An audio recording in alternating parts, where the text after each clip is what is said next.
Greetings, gamers! Welcome to a very special episode of Tier Lists with Gamerman. This is the third in the series and Gen 2 of Fire Emblem 4 Genealogy of the Holy War. I love this game. I love Genealogy. Now, it does have to be said, I actually think that Thracia beats Genealogy just wholeheartedly. But the replayability of Genealogy kind of can't be understated, especially at this time period in gaming. It's kind of insane. And with that in mind, I have to firstly say the substitutes are out of question in this particular tier list. I would like to eventually play like a substitute run and maybe get a little bit more perspective on those particular units.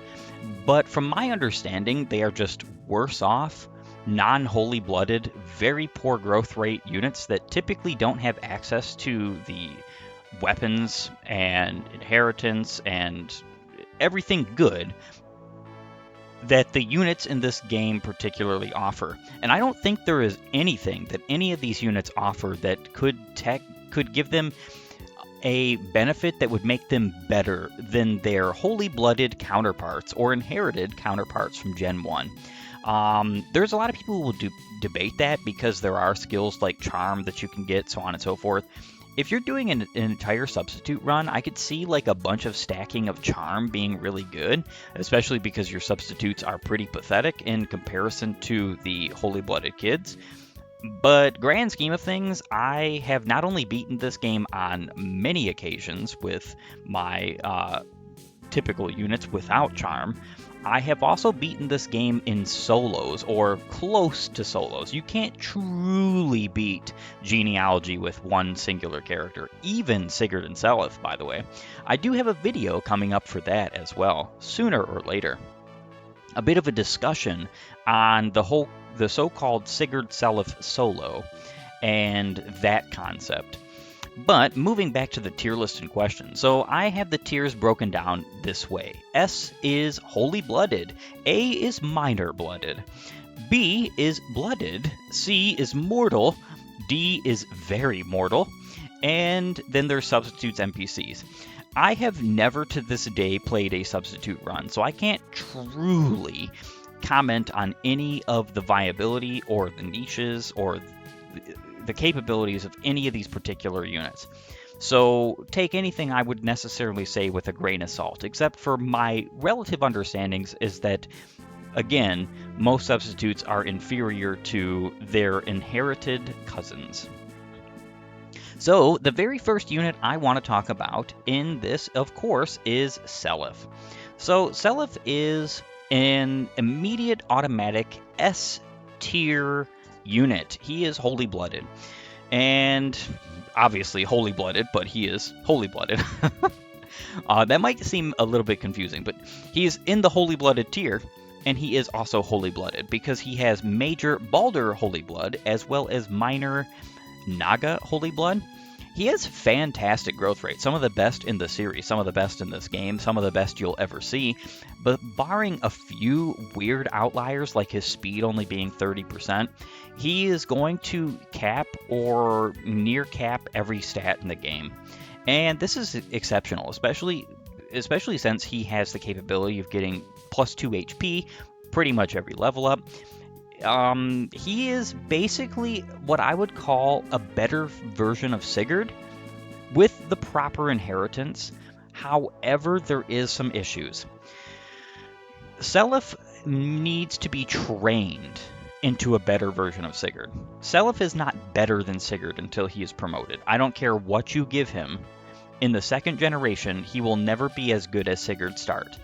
So this is just relative to the fact that Genealogy is heavily cavalry and mounted dominant. And because Seliph is on foot, along with the rest of your units at the start of Gen 2, so it doesn't really matter so much at first. But it does matter because these maps are much bigger in Gen 2 than they are in Gen 1. What I find is that if you don't have a promoted Seliph by around Chapter 8, you're going to struggle. And then the longer you wait to promote him, the lower down the tiers he would fall. I actually think that Seliph would be a candidate, even with the best possible inheritance, for maybe A tier, and he only grows into an S tier unit. But I think his capabilities as being the second best lord in the series, and I do not doubt this even remotely, with the good inheritance like the Brave Sword, as well as stuff like the Barrier and the Shield Ring, the Paragon Band, so on and so forth. These inheritance that are easy for him to come by because it's easy for Sigurd to come by, alongside his fantastic growth rates that you cannot make worse, by the way, unlike the substitutes and or other inherited units. He is a fantastic character, fantastic lord, fantastic powerhouse, and once he is promoted, he is the best unit in your party, typically. There are some exceptions, and I'll get to those exceptions, that do kind of make Seliph have a run for his own money as well. But by and large, Seliph is a fantastic unit, and I think that he deserves his S tier ranking. Lana is next. So Lana is going to go into B tier. Lana in this particular tier list is the daughter of Midir and Aideen.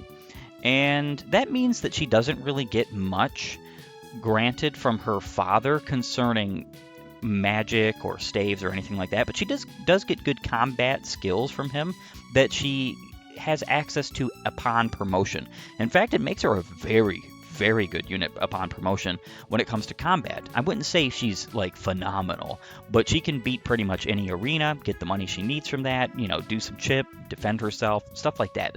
It's all you really need, because what her utility is early game staff utility. And I really think she does this well. When you get Nana and Leaf, and especially a promoted Leaf, somebody like Lana is kind of pointless in this game, and I would dare say that if Nana joined at the exact same time Lana did, regardless of the inheritance that Lana has easier access to, because Aideen is a staff wielder by and large through and through, and doesn't have to worry about pairings in order to have a B rank in staves at minimum. There are some staves that she is able to access, regardless of pairing with Aideen and whoever, because she always starts at a B rank, which means that she always has access to silent staves, she always has access to restore, she always has access to physic, the sleep staff, so on and so forth. She's actually a really, really good, phenomenally good, I would say, utility staff wielder, even into the late game, because typically these staves are just too much to put on a single unit, especially a combative unit like Leaf. Leaf, even when he promotes, though I do give him stuff like the warp staff and the return, or the rescue staff, I don't typically give Leaf too many staves because he's still a combative unit by and large, and I love his dual capabilities. So Lana still performs a viable function to your team that I typically use every single game for said functions. And even though she, in my particular playthroughs, always comes in the beginning of the generation with a broken sleep and a broken silence, that doesn't matter. Later on, she'll be able to repair those and then use them. She doesn't need to use them in the early game. It's just absolutely overkill to use any of those staves in the early game. But the last few chapters, for sure, they're phenomenal. I'm particularly thinking of Miletus and the Tour de Granvelle. The next unit I would love to speak of is Larce. So, Larce.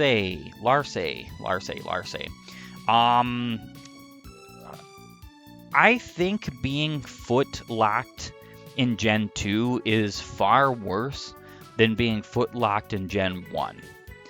And I would dare say that Ira has a better shot of being a decent unit than either Larce or Ulster.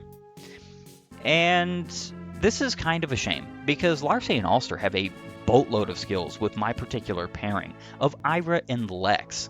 This gives them the Paragon advantage that Lex has, alongside the insane amount of skills that their mother has, which would be Pursuit, Astra, and I believe Nihil or Luna, something of the sort. I can't remember exactly what. It doesn't particularly matter. They also get, in, well, Larce's particular case, she also gets Adept upon promotion. None of this particularly matters because, again, they are foot-locked units. They are never going to go pretty much anywhere, figuratively and literally. They are still good, and they can still perform combat very well, especially defending your castle. I do still think the foot-locked units are useful in Genealogy. They're useful for, like, side objectives. They're not really useful for main objectives. I don't care what you say, think, believe, or feel. The obvious way to play this game doesn't necessarily mean it's the only way, but the obvious way to play this game is to rush your mounted units to the castles, seize with your mounted units, seize with Seliph, obviously, and then continue to rush to the next castle and go on, move on from that. Especially if you're doing like ranked runs and stuff like this, you cannot do just a foot-locked run. You just cannot. It's not possible. Now, grand scheme, Larce and Ulster still do provide decent combat, and they will always get through the arena with their particular pairings, their particular father. They do not need really any kills on the field, maybe a few here and there. And they will be guaranteed to get to capped level because of Paragon in the arena. It's unfortunate that you can't double up Paragon, but you just cannot. Because if you could, I would love to give them the Paragon band, and then just they would fly through it even quicker. Because these two always beat the arena, they always have money, and they never have to worry about that. The next unit on this list is Oifi. Oifi is an immediate A-tier unit, minor blooded. Now, let me just preface this by saying this should be obvious, but as you can see, my units are not being ranked in this tier list based on whether or not they have Holy Blood. They're just automatically going in S tier, or if they have minor Holy Blood, they're going in A tier. This should be pretty obvious because Larce and Ulster both have 2 minor Holy Bloods, and they're both in Mortal tier.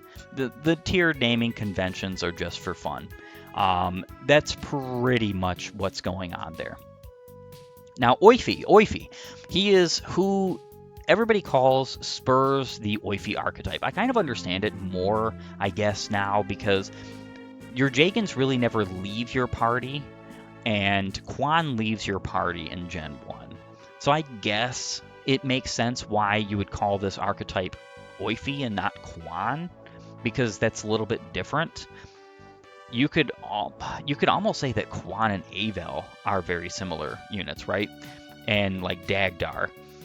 But there's very few games where these particular units are alike. I think Orson is another instance of this, and I think that's pretty much it.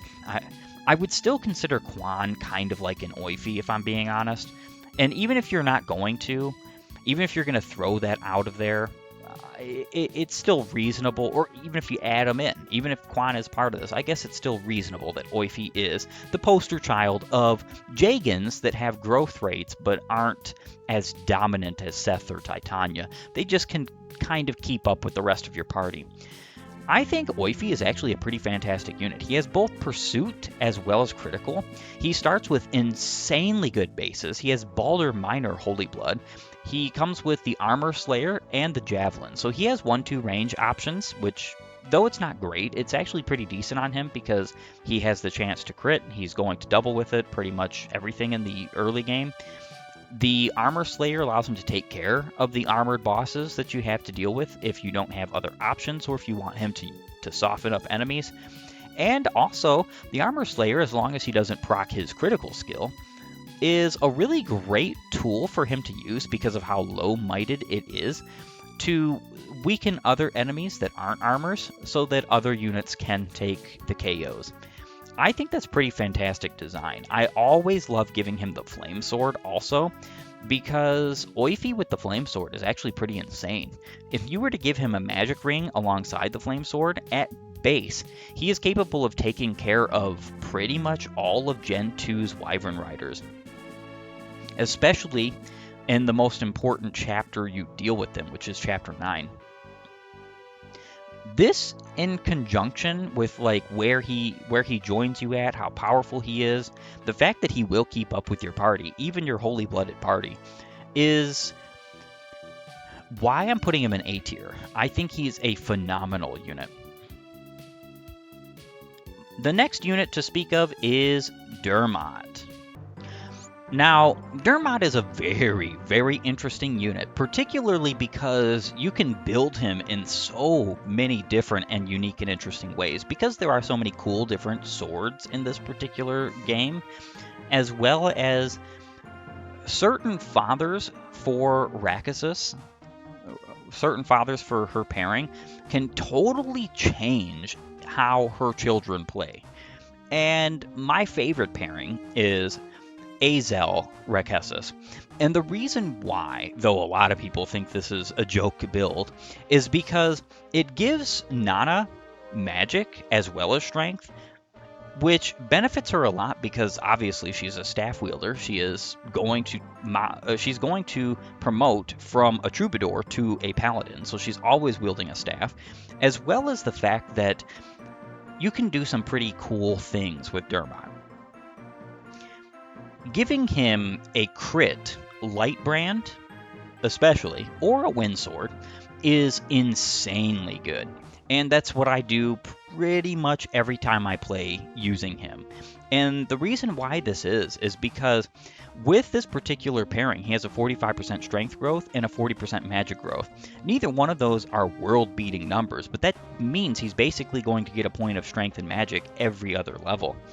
And if he gets to around 15 magic, I would say 12 to 15 magic alongside a +5 from the magic ring and critical on his light brand, he is basically going to be a threat to everybody in the game except for maybe like the most powerful of the holy blooded enemies and bosses, those using their holy weapons in question.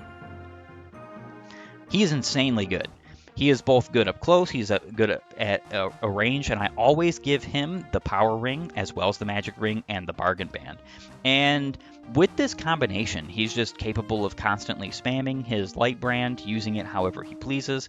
Maybe I'll give him like a silver sword just in case he needs the damage, but typically he doesn't need it because he's got 1-2 range that's reliable, that's very powerful, that's very good, and I've demonstrated this, as well as the fact that his 1 range is also very good. The fact that he always has pursuit, he's always going to have charm in this pairing, and then he will have adept upon promotion. This just makes an insanely powerful unit. A unit that's capable of critting everything, doubling, quadding with a 1-2 range magical sword. It's just kind of like the best of every world. And I really think that he is one of my favorite units to use in this game. One of my favorites. He's probably top 3 or 4 in Gen 2. And that goes to say a lot, I think, to his credit. Lester is next. So Lester's kind of an interesting case. Bow units are not good in Genealogy. I would say that the bow knights are okay. I think Lester is potentially the best of the bow units in this particular game. I don't know if that earns him an A tier. Maybe. And the reason why I'm saying maybe is because he has the brave bow, usually with crit, and the killer bow. So he has more hit on the killer bow if he needs it, and then he also just has the brave effect and critical when he's going to use that. I typically give him the speed ring and other such tools, maybe like the second power ring that you get in Gen 2. I think that Lester is an incredible unit. Very, very good. There are obvious moments where his being able to use the Brave Bow is such a boon, especially once it has a bunch of crit. I love the Brave weapons in this game. They demonstrate that to all the naysayers who think that the holy weapons are just broken, overpowered, nonsensically, like why would you use anything else? I think the Brave weapons kind of spit on that. They're just better. The Brave weapons are better in this game than their holy weapon counterparts, and that's insane. That's actually kind of insane. They're so much less on the might scale in comparison, but typically they have less weight, and many of them have more hit than the holy weapons of their particular class. And that's kind of insane. I actually don't particularly think that any of the holy blooded bow users are good in this game, which is a sad shame, especially because it basically has 40 might and it's still not good. Maybe with crit it would be insane, but that would take a lot of effort. I mean, a lot of effort to get. But Lester here, with his father, Madir, and mother, Ideen, he is not really in the best of conditions. He does have his father's skills, so he is going to have pursuit and he is going to have a cost, which is very great for a bow unit, but he doesn't really have anything else. I would say that Jamka is definitely a better pairing concerning skills and growth rates, but all in all, I just think that Madir is a better unit, so I use him particularly. With this particular Lester, I would say that he is still very dominant when he's given the opportunity to, because bow units obviously don't have the greatest of combat and utility all the time. The very next unit I want to talk about is Julia. So Julia is another interesting case. I think that she could be easily argued for B tier, potentially even C tier. Before the final chapter, and I'd say like before the very last stretch of the final chapter, Julia is not that great of a unit. She's good, she's decent. There's things that she can do that almost nobody else in the game can do, and that's pretty good. She does come with no weapons, and she does have to have a conversation with Lana in order to get a staff. That staff is a men's staff, so she can reliably help heal up your party, especially because you're going to need it in the early game. So I think that's very useful. I don't really ever use a character like Julia because of staff utility. I find that totally redundant, especially once you get the Nosferatu. You have the choice of the Nosferatu or the Aura Tome, and I feel like it's a bit of a ignorant choice to pick the Aura over the Nosferatu, because the Aura does have a lot more might, but the Nosferatu lets her basically tank whole turns of enemies. I mean, honestly, especially because she's not dodging anything with Aura. Aura weighs so much. It's just not, it's not reasonable. And that it would be a shame to waste her skills, because she does have stuff like Pursuit and Adept and a cost. And Nihil even. You want her to utilize that. She's not really a staff wielder. She's more or less, now she can use staves. She absolutely can. She can use things like the return staff and get experience points from it and so on and so forth. But she really shines when it comes to combat with the Nosferatu, especially against dark magic users and against certain like 1-2 range enemies that are just kind of a pain for your 1 range units to deal with. She can be kind of a great help. Now, personally, I kind of have to move her up to B tier or A tier. I think she fully belongs in A tier because it's like a good middle ground of where she belongs in both retrospects. Before she gets the Tome of Naga, she's a solid B tier unit. When she gets the Tome of Naga, I think she's like an S+, like maybe even a double S+ unit. That's how good she is with that tome. That's how busted that tome is. That tome is incredibly powerful, incredibly amazing, and it's something that you wouldn't really think of being all that fantastic because it's only available in the very last moments of the game. You have to seize the second to last castle in the game in order to get that tome. But it's just that good. It gives her such buffs that you just can't imagine. It's a holy weapon that negates the Lopter's power. She can basically take on whole armies of enemies by herself, even unpromoted, even at a very low level. That's how powerful the Tome of Naga is, sincerely. I really think that she belongs in A tier because of the median of the two extremes of her capability, where she's just kind of a passable unit at the start, but she's basically game breaking and of absolute necessity at the end. So I think A tier is a perfect place for her. Fee, the daughter of Aaron and Alec. I think she goes into a definite B tier. Fee is a good unit. She's not great, but she is good.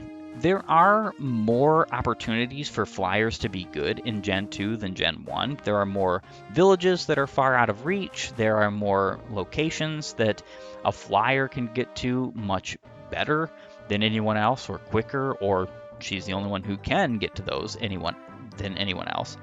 There are a couple of other instances too where like another flyer could be used or so on and so forth. Frankly, it doesn't matter. Fee has good utility with the Brave Lance, especially with crit.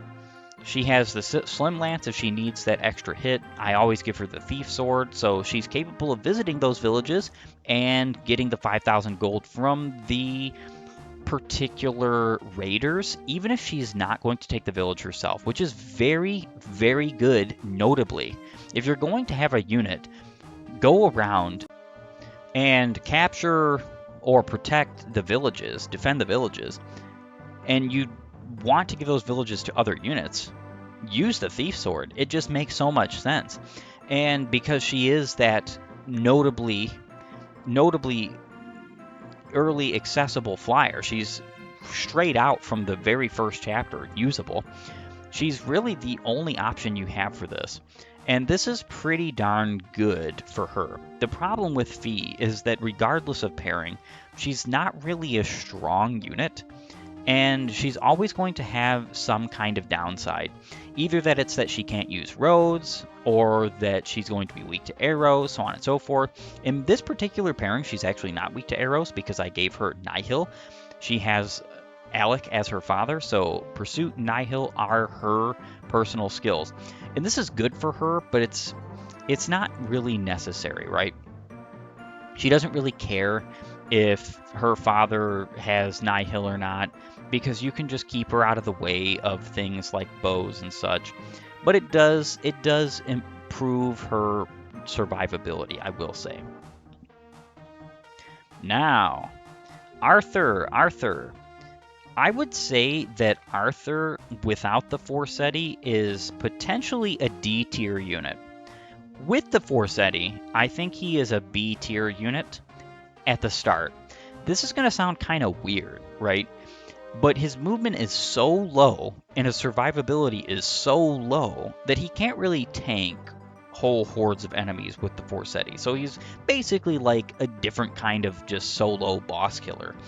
And with that in mind, at his start, he's not as great as where he ends up being. But having a mounted Forseti user that not only has Forseti the entire second gen, but also has a crit Forseti not very far after he gets it. I also give him the Thief Band, so he basically has a different variation on the Bargain Band and never has to worry about using the Forseti ever. He can use it to his heart's content and just spam it. This is insane. The Pursuit Band is definitely something I like to throw on him as well, because the particular pairing for his parents were Tilt 2 and Lewin. So he doesn't have Pursuit. He has Wrath, he has Critical, and he has Adept. These are insanely powerful skills, and with the Forseti he procs them a lot because he has plus 10 skill and plus 20 speed. This is insanely good. I think that Arthur is a candidate after promotion for the best unit in all of Genealogy. bar none. Even better than the Naga wielding Julia.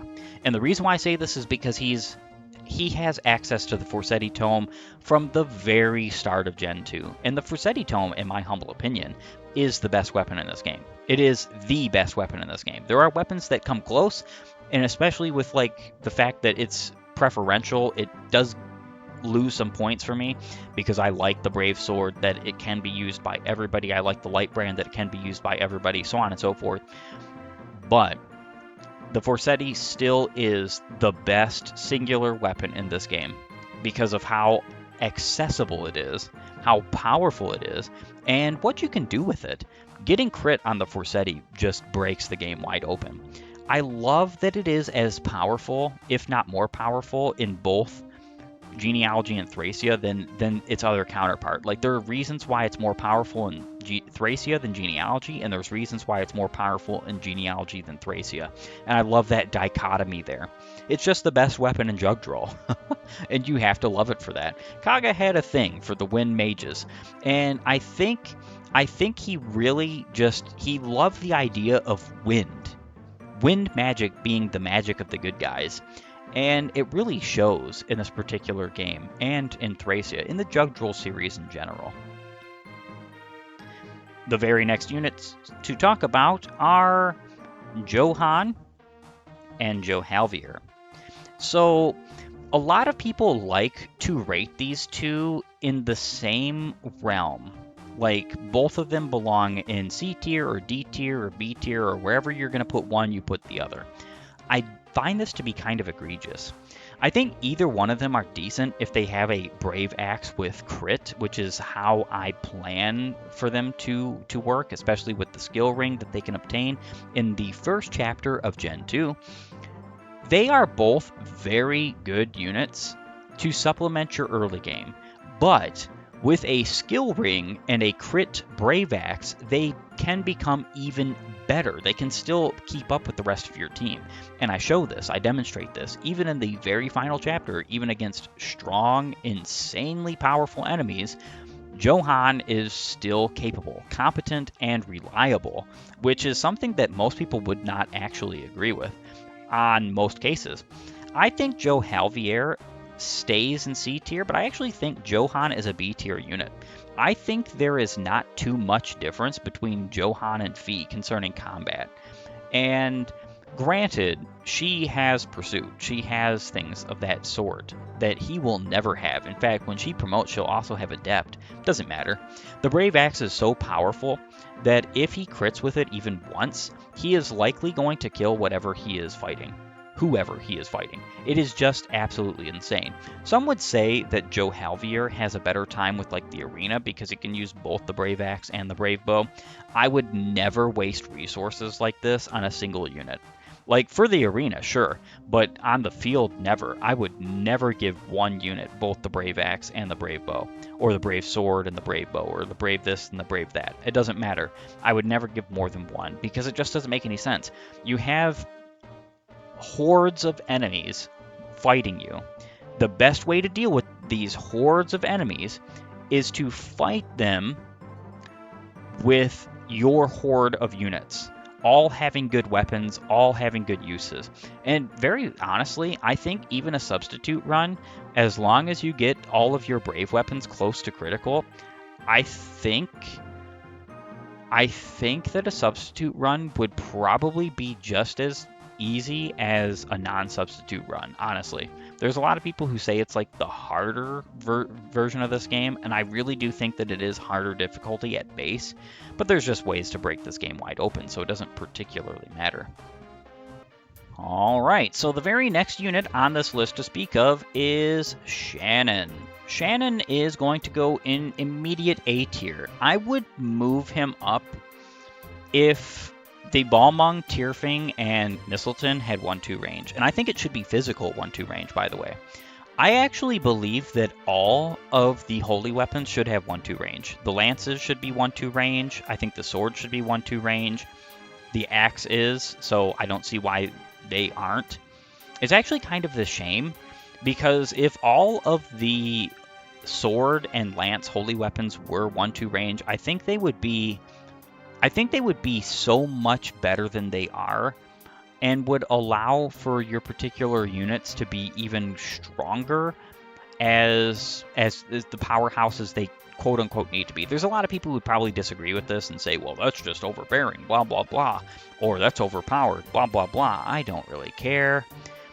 Genealogy is a game about fun. It's a single player RPG. Believe me, there would still be challenge in this game, even if you had 1-2 range on those holy weapons. They're not infinite use. They cost an arm and a leg. It's not as simple. It's literally not as simple as these weapons are just overpowered. Put a stamp on it, done deal. There are ways to get there, but it's typically with like one unit. You can't put the thief band or the bargain band on every single unit you possess. So there is that to be mentioned. It's probably for the best that they're not 1-2 range, but because they're not 1-2 range, a unit like Shannon with the Balmung is just never as good as somebody like Arthur. In fact, I would say Dermot is leagues and bounds better than Shannon in my particular inheritance and playthrough. And the reason why is because Shannon really only excels at one thing, which is KOing a single enemy, because you can't have him fight a whole horde of enemies, especially magical units. He has no resistance to speak of. Though his speed is insane and his skill is insane, he will likely dodge many things and not have to worry about that particular part of combat. It won't matter, because if he does get hit, he will die. There are many times where on his joining chapter, I have to reset because I use him to deal with all of the Jormungand wielding dark mages and so on and so forth over there, and he just dies. Now, this is not to discount him. I still think he's a fantastic unit. He is one of those units that is put in the game specifically to help you regardless of what way you play the game. Even if you do go ahead and play the game with substitutes, you can just train up Shannon and he will be a perfectly acceptable, perfectly good replacement for some of your other units that are just not quite there. Having minor or major Odo Holy Blood means that he has a lot of growth potential, and he will get there. He has a lot of decent skills. He is insanely good at that single combat, and he will clear every arena, even without the Balmung.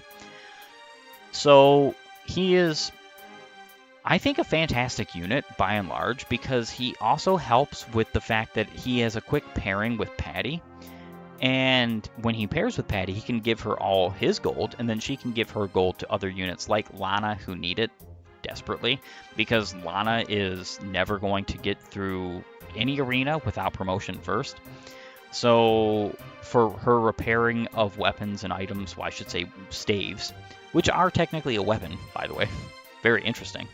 Her repairing of staves is quite costly, and being able to do this is actually a pretty good boon. So hilariously, I think part of Shannon's utility is the fact that he has such a good pairing with Patty that allows him to share his gold with the rest of the army as well. And speaking of Patty, I think I'm going to put her in A tier. I think if you're not considering a ranked run, Patty is far worse than Do. I think Do in Gen 1 is an S tier unit, considering a rank run. Considering a rank run in Gen 2, Patty's a A tier unit. I think Do moves down a tier, and I think Patty would move down a couple of tiers, maybe even to D tier. Because in Gen 2, you can get by completely and totally without ever passing gold to anyone. Ever. And what this means, you can get by without pairing, you can get by without having lovers on any of your units. What this means is that technically she's not anywhere near as good as Do is, because Do helps you set up your Gen 2, as good as it is. With that in mind, I think Patty, there's arguments for, even in a ranked run, for Patty being lower than this, but I really do think that it's still a useful enough tool set that she has that it's still worth an A tier for me. She's still worth an A tier. I typically give her a ranged magical sword so she can steal from a distance and not have to worry about combat, because I never train this unit. I never train her, I never train Sylvia, I never train Lean, I never train Dew. I just don't find it fun. They can be trained, and they are decent units if trained, but I just don't find it fun, honestly. The next unit to speak of is Leaf. So Leaf is kind of like what I would say an obvious S tier in a way. Leaf is your only prince in the second generation, which means he turns into your only Master Knight. And Master Knights in Gen 2 are way better than Gen 1. So a Master Knight has the busted insane promotional gains of +7 to strength, skill, speed, and defense, which means that even like a poorly trained Leaf and a Leaf that just absolutely did not gain the stats he needed to gain is still going to cap out pretty much everything. Even on promotion, he's probably going to cap out most of his stats. Let alone the fact that he will get Pursuit upon promotion, so he doesn't need the Pursuit band that I typically give him at the start of the second generation. I also give him the second Brave Sword, and alongside like the Wind Sword, I think that's a very good combination, because then he has 1-2 range, he has Brave Weapon combat, he's going to crit because he has Adept, he has critical, and then he will eventually have Pursuit, like I said. And this makes for an incredibly good and powerful combative unit. One of your best. Let alone the fact that he is your only mounted user without certain pairings of Nana. He is your only mounted user of the Rescue Staff. He can use Warp and Rescue. This is insane. He can use Recover, so it doesn't even matter that his magic is going nowhere and that he's not healing anything with Mend or Heal, or Physic, or Fortify. I would never use those staves with him. I would always just go straight for Recover, because he automatically heals up the entirety of the HP of your unit, which is amazing. Rescue Staff is the only staff I would put on him and say it's a requirement. The Restore is good, the Rescue Staff is good, well, fantastic, the Warp Staff is good, the Recover Staff is good, but the Rescue Staff is where it's at. I demonstrate in my playthrough of Genealogy Gen 2 just how broken this staff is. It is almost as powerful as Thracia Warp. That's how great it is. Now, it isn't really, but considering the design philosophy of Genealogy, how much bigger these maps are, and how few options you have for something like movement, teleportation options, the Rescue Staff is amazing. You can technically give a singular unit something like 30 plus movement in a single turn using your Dancer, who must have a leg ring and a night ring, and a Rescue Staff wielding Leaf. It's actually kind of crazy, to be honest with you, and I love him for it. I think that Leaf is one of the best. He is, not one of, but he is the best utility unit in Gen 2, bar none. Because he can get through the arena in every single chapter, he also doesn't have an issue or any such problem with dealing with needing gold. And this means that he can easily give gold to his pair, his wonderful wife Nana, and they can always repair their expensive staves. It's actually kind of insane. I love that about Leaf. I love that about Nana. And though Nana is not getting nowhere near as high of a rank as him, she's still going solidly in B tier. She's not really good in combat. The Miracle Sword doesn't really do anything for her, like it really didn't do anything for Rekessis. There's times where it was useful for Rekessis, and there's times where it will be useful for Nana, but it's very seldom and few and far between, because the Miracle Sword is not strong. It just gives Miracle, which is powerful. Not saying it's not powerful, it's just not enough. comparatively to something like the Brave Sword. Then you have the Earth Sword, which is pretty darn good on her. She comes with Pursuit and Charm. The Earth Sword allows her to have that extra bit of survivability on sketchy turns, which is good. She always has a C rank in staves unless you pair Rekessis with someone who has a better staff rank like Claude. This is not likely something you're going to do, but if you did do it, it would mean that she would have access to early game like Warp and stuff like that as a mounted user of that. That's pretty good, but the return is really all you need with her, so it's fine. I've never seen a purpose in this. I think it's phenomenal to have Rekessis and Azel paired for both Dermot and Nana. And I think Nana, for the same reasons I was speaking about Leaf's utility, is amazing, especially because once she is promoted, she can easily get through all of the arena. She's helpful in combat, and she is going to have pretty much no problem being a great supportive character. But that's the issue, is that's what she's going to do. That's all she's going to do, is be a supportive character. The very next unit to talk about is Finn. I think Finn is a solid A tier. Finn, to me, especially the way I train him to promotion in Gen 1 so that he's capable of using a Silver Lance. And I typically give him like a Slim Lance and a Javelin. And with that combination, I think that Finn is very good and adept at combat in Gen 2. Now, is he going to necessarily world beat? No, but I don't think he's any worse than Oifi, and because of this, I put Finn in A tier, especially considering that he can still obviously use the miracle skill that he is so well known for in both the Jugdral games. I think Finn is just an all-around good unit. He is probably the best Duke Knight you get in this game, considering that I think he is the only Duke Knight you get in Gen 2. Yes, he is. So you get him in Gen 1, but you also get him in Gen 2. Most available unit in the entire game.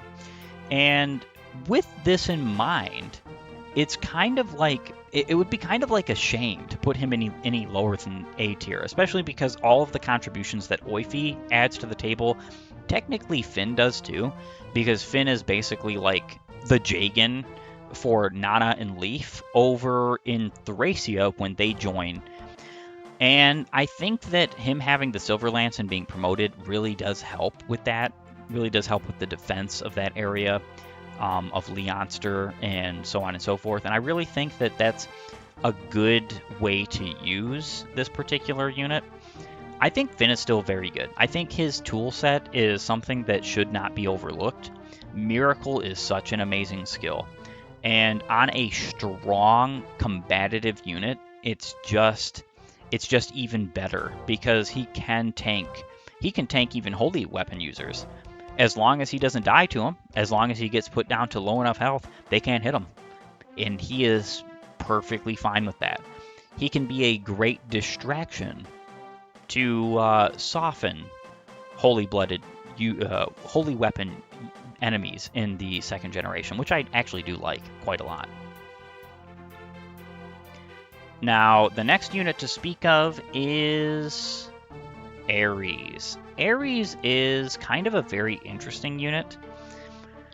I would almost say that he's not worthy of anything other than A tier. I think that the bonuses and the fact that Mistleton gives critical, and that he can also use 1-2 range in javelins, though it's not great because he's not using the Mistleton. It's still good, right? It's still good. It's a very good weapon. Plus 10 resistance means that he's very helpful for dealing with a lot of the Holy Blood magical weapon users. And like, for instance, Mjolnir. Mjolnir is everywhere in this generation, and dealing with it is actually quite difficult. He can even help with dealing with Arvis and all of the late game magical enemies. He's actually a very fantastic unit for that, especially because he has a reasonable growth in resistance. So it doesn't even matter that at base he's not got the greatest of resistances, nor nor does the Mistleton give as busted of a resistance buff as the Tyrfing does. It doesn't matter. Doesn't need it. He will grow into a much higher resistance stat, and with that in mind, he will be absolutely a threat to all kinds of holy weapon users. The problem is that just like Shannon, he really only deals with one unit or one boss. You can't have him face whole crowds because it's either he's using his mighty Mistleton or he's using a javelin or a flame sword or whatever. And the problem is the 1-2 range options that he has available to him are not good for him because he's not built for them. And with that in mind, I think it's okay to put these two in a lesser tier. Just because they're holy weapon users does not mean that they're automatically the best units in the game. I have already proven that the best weapons in the game aren't even holy weapons. They're brave weapons. And though many people would probably like to debate that, I think there is some very good merit into the idea of brave weapons being the best weapons in just the Drugs Rule series as a whole. The next unit to talk about is Lean. Lean is an instant S tier. So my particular Lean, she's the daughter of Claude and Sylvia. So she has holy Bragi blood. She has decent growth rates for what she needs. She's going to have very high resistance, very high luck. Pretty much that's all she really needs as a dancer. She just needs some like defense and avoid. She doesn't really need anything particularly else. She's going to have the shield sword. She doesn't get the barrier sword, though. That's something that only her substitute counterpart can get. Unfortunate, that is. She comes with the Night Ring and the Leg Ring. Due to my particular inheritance, this is a must with her. Yes, it does mean that Seliph is lacking the Leg Ring in the first 2 chapters. He could have it before Lean even joins, and then use that to really get around faster, especially through the Yi Desert. I don't think this is that necessary, honestly. In a Seliph solo, sure, he needs the Leg Ring, because the faster he can get to enemies, the faster he can get to targets, faster he can get to villages and castles, the faster you can pull off the maps, and the faster he levels. He doesn't really need that, though. Just getting him to promotion as soon as you possibly can is enough of a substitute for that, in my humble opinion, especially because a character like Lean doesn't really have the options of getting gold like Seliph does. So it's going to be much harder for her to get to a point where she's capable of purchasing the 60,000 gold worth of the Night Ring and the Leg Ring. And grand scheme of things, it's not really possible by the following chapter of her join time that she is going to have both of those in her inventory through purchasing them. It's just not really possible. You would have to visit every village with Patty, and that you possibly can, or with Sylvia, because you get them both relatively at the same time, kind of, not really, but yeah, you get my point. You'd have to visit all the villages with either one of the two, and then if it's with Patty, you'd have to give all the gold with Patty over to Sylvia, so on and so forth. And I think you might be able to get the Leg Ring, or maybe the Night Ring, but I don't think you'd be able to do both. And so I think this is a justified thing to do with her, especially because a dancer with 9 movement, as well as the ability to canto, is just kind of insane.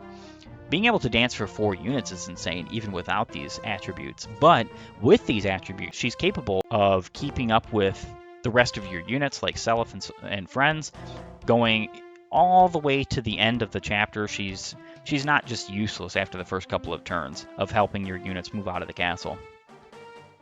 And with that in mind, she is an obvious S tier because genealogy dancers are insane. They're just some of the best units in the entire game, some of the best units in the franchise. Being able to dance for 4 units as well as support them, and then having Canto and this incredible amount of movement because of the inheritance I give her, she's just a great unit all around. She does have some combat potential if you promote her, but before you promote her, she really doesn't, aside from the fact that she can use Miracle to cheese her way through the arena. The very next unit I'm going to talk about is Tinny. Tinny is an automatic D tier, unfortunately. So there's a lot of people who would probably look at this and say, why would she be an automatic D tier? She's one of the few units in Gen 2 that I think deserves an automatic D tier regardless of her pairing. And the reason, the pairing of her parents, and the reason why this is because Tinny is a very late join, technically. Not very late, but late enough. And she is a very low level. She never has like a holy weapon, even if she has major holy bloods. She never has like access to like really good weapons or tomes. I don't think she can ever have the Thoron because I don't think there is anyone that Teal2 can pair with that will allow her to have the Thoron. So there is that, which is really unfortunate. Tinny is... she struggles a lot. So this pairing doesn't help her at all. It helps only Arthur. She does get useful skills, but she always is going to have some of these useful skills. The only useful skill that she gets from her father is Adept, because she doesn't have Pursuit. So therefore, her best chance of doubling is with Adept. And it's not even really a good chance because her speed's going to be so low from her tomes being so heavy. And I would strongly recommend just going straight into like a Wind Tome with her or an Elwind Tome because she can use Elwind, I believe, at the start. That's probably the best benefit. I honestly think that Teal2 and Lewin is the best possible pairing for her because it allows her to use Elwind immediately. Which is just, it's the best L tome in the game. So the issue is like, even with that being said, yeah, sure, she's got Wrath, sure, she's got Critical, sure, she has Adept, but she doesn't really use any of these things very well. And unfortunately, she has the War Mage promotion that her mother had. And I think this is one of the most lackluster and useless promotions in all of Genealogy. Because, yeah, it gives her a sword, but what's that matter? I think it gives her a sword and staffs? Or is it just a sword? I'm not entirely sure on this. I never use War Mages, so I don't really care. Regardless, it just doesn't do anything for her. Swords for her are not great. Swords for Mage Knights are only good in Gen 1 because of Azel being able to give his son, Dermot, in my particular pairing of Azel and Rakusus, give his son the Light Brand. That's the only reason why swords on Mage Knights makes any sense in Genealogy. In Thracia, it makes more sense, but in Genealogy, not so much. And unfortunately, Tinny is the very first in the D tier, and she is not going to be alone, not for long, because the very next unit I have to talk about is also going into D tier. Faval. He is guaranteed, as long as you pair Bridget, he is guaranteed to have the UFL. Well, you have to pair Bridget, but you also have to talk to Bridget with Ideen to get the UFL. And if you don't do that, you just don't get the UFL. If this unit did not have the UFL, he would be like an immediate Z tier. I would not even waste my time thinking about using him. So the issue is that Faval is in a very poor state. Snipers were not good in Gen 1, but at least in Gen 1, you didn't have very many good options, and Bridget with the UFL was a good option for helping you deal with some of the late game bosses who were very threatening with particular tomes or holy weapons and so on and so forth. However, here's the problem with that. Faval doesn't add anything that you don't already have in spades, and he's an archer, not even a promoted one, and when he turns into a sniper, he's not going to be salvaged. He'll get through the arena, good for him, and with this pairing, he has bargain, so he doesn't have to worry about spamming the UFL. This is a unit that I bench. I think I would bench him if I was playing a substitute run where the only pairing I was allowed was Bridget and whomever. I would still not use the UFL. I would still bench this unit. That's how bad he is. Snipers are not good in Genealogy. Bows are not good in Genealogy. And the only reason why they can be good is because of like crit on the brave bow or the killer bow just being an insanely statted weapon, and like using that with a mounted unit that can both attack and then get out of the way. You're not going to use something like the leg ring and the night ring on a unit like this. Could you? Sure. Would you? No, because you could use it on a bunch of other units. I'd rather use that utility on Shannon. I'd rather use that utility on Larce, Ulster, Johalvier, even, because Johalvier can use the Brave Axe and or the Brave Bow. And what this kind of means for Faval is that he's unfortunately pitted as one of the worst units in the game. I actually think, no foolin', he is worse than Jamka, because Jamka has some use in his starting chapter and some use defending the castle, whereas Faval doesn't really have these uses. And I seriously think that Bridget, Lester, and Madeir are all better than him as well. And that's kind of wild. It just goes to show that a holy weapon, regardless of its might, doesn't mean that it's automatically overpowered or broken. Because this thing has 40 might, and yet he is not a good unit. I honestly, I think I'd rather have crit slim weapons than a user of the UFEL. All right, so the very next unit to talk about is Sed. Sed is going to go into B tier. Sed's parents of Alec and Aaron don't really help him, unfortunately. He basically comes with a base of 16 magic and will never get higher than that unless you are extremely lucky, because he only has a 10% magic growth. But all the rest of his statistics actually are good when it comes to growths as well as bases. Even his magic is not bad at all, because he comes with Light, which is the best basic tome in the game. The best basic tome in the game. He has 30 attack with it. Not only that, he has Pursuit and he has Nihil. Now, and Adept. So he's not really going to just downright destroy enemies. I actually would dare say that Noish is a better father than Alec for him. So it's kind of like a bit of a give and take. Fee would prefer Alec. Sed would prefer Noish. And the reason why is because Noish gives critical and accost. Critical, accost, and adept are an insanely good combination alongside a Sage's automatically very good speed, like Sed has, as well as the fact that the light tome doesn't weigh that much, so he can pretty much use it with impunity. And in that case, he would be far and away better, because then he could crit and proc more rounds of combat as well as more attacks, and not just proc more attacks. In this particular pairing, I actually think he's not so great. I think he could use a little bit of a buff in this retrospect, but I think he's still a fantastic unit.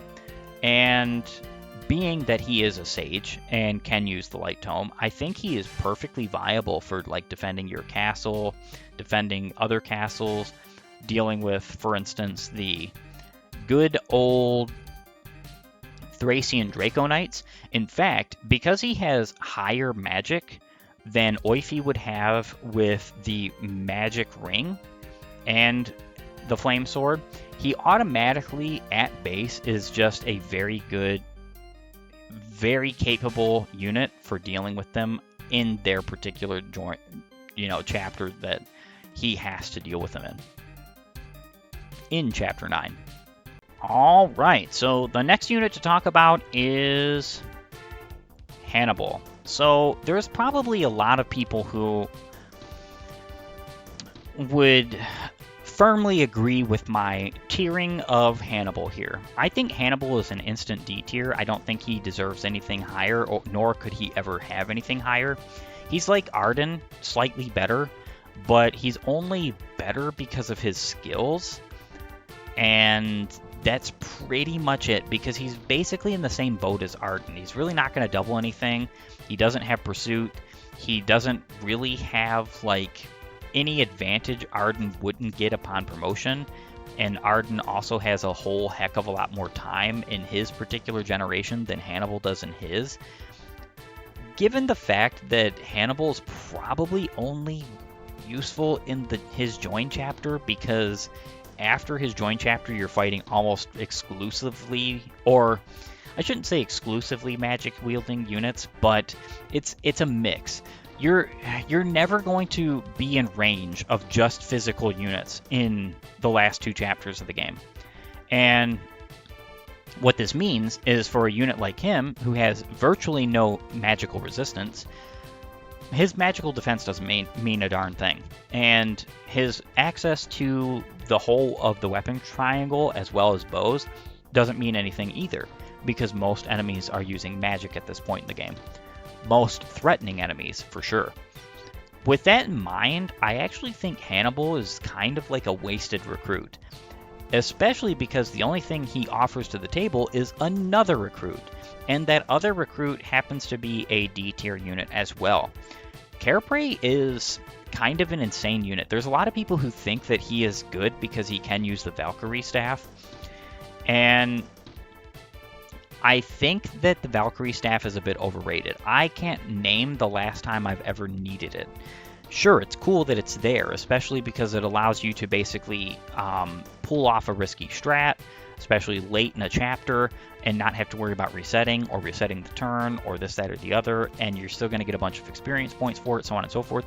But it costs 50,000 gold to repair.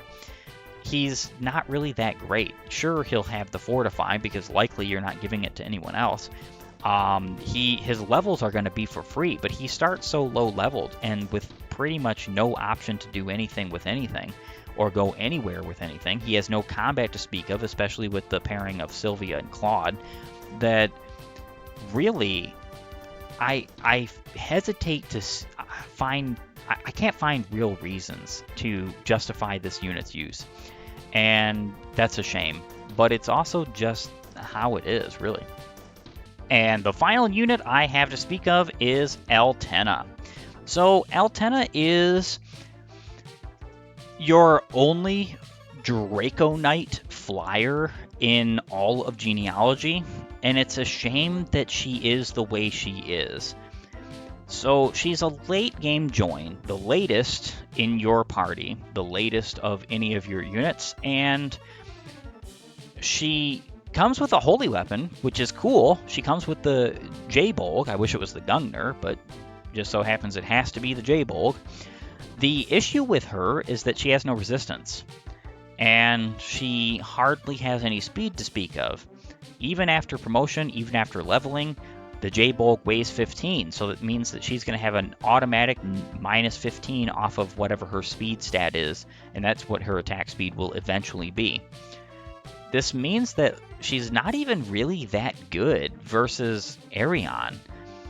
She's okay in her joining chapter, but after that, she's not really great at all. There's a couple of instances where she can do something cheeky and fun alongside of Fee that is helpful. Like, for instance, she can rescue the villages in Miletus. She can fly over the ocean in Miletus to get to Granvale so that she can help Fee deal with the Jormungandr using dark magic, dark priests, and so on and so forth, so that they don't reach Palmark. And that's actually really good utility. I actually discovered this when I was playing on my Sigurd Selef solo. Say that 3 times fast, or 5 times fast even. When I was playing on and getting footage for that, I cannot wait for that video to come out, because I'm gonna whole hog bash some ideas behind it. But when I was playing for that, I had to, in order to get the Tyrfing, I had to rely on 2 very RNG things. And that was getting a Berserk off with the Berserk Edge with Fee against one of the Jormungandr wielders, and Fee auto-died because since I was using Selef as a solo, she wasn't being leveled. I wasn't training her through the arena, or pretty much anyone else either. And so the Berserk had to go off, but not only did it have to go off, but the Jormungandr users had to move in such a way that they were like more focused on fighting each other and like move to the left closer to where Seliph is after he seizes Miletus Castle, and that was the only way to get the Tyrfing. I reset for that 80 times. It's at least 80 times. Not kidding, not joking. It was very frustrating, very ignorant, very annoying. So there is some valid utility to a flyer, Fee and Altena, in the last couple of chapters. There are things that they just can do that you can't really do otherwise. But that being said, Altena is still not that great of a unit because she is a physically oriented unit. She has no magic resistance to speak of, or hardly any at all. And she is up against tons of magical units. She's never going to avoid their attacks. And she will die to 2 Jormungandrs. 2 stray Jormungandrs, she's gone. She's just gone. And if one of them happens to have a Hell Tome lying in the midst, she's dying to a Hell and whoever else. Because it doesn't matter that she has plus 10 strength, skill, and defense. You never do less than 1 damage in Genealogy as long as you hit. So, unfortunately, she is in what I would consider a very sour and sad place, as the final unit in all of Genealogy. Alright, gamers, so this is my Fire Emblem for Genealogy of the Holy War Gen 2 tier list minus the substitutes. And this does have to be said, and it kind of shouldn't have to be said, but it does have to be said that this is based on my particular pairings that I have chosen, the inheritance that I've given my particular units, the fact that I'm focusing so harshly on like brave weapons and getting them to crit and so on and so forth. It is very much a tier list that is solely based on my own experience, basically. And that's kind of how Gen 2 happens. I think the substitutes are the only way to objectively rate Gen 2. And if you were to rate like a substitute run and just the substitutes purely, I think there would be objective standpoints whether they're good or not. Otherwise, I really think that inherited units are just up to debate, very much so up to debate. Even the same units, like you could have the exact same pairings that I do, but decided to focus on entirely different weapons and inheritance, which means your units turn out completely different and have different viability and utility. That's entirely the case and very possible. Because of that, I think that this is very fluid. It's one of the things I love about Genealogy is that the game itself is so malleable to how you decide to play it. With that being said, I want to thank you for joining me. If you like my content, please upvote and follow. Or like and subscribe depending on your platform of choice. Leave a comment down below. Tell me what you think of my particular tier list, my particular pairings, and what I have decided to do in my Generation 2 run of Genealogy. While you're at it, have a great and glorious day gaming.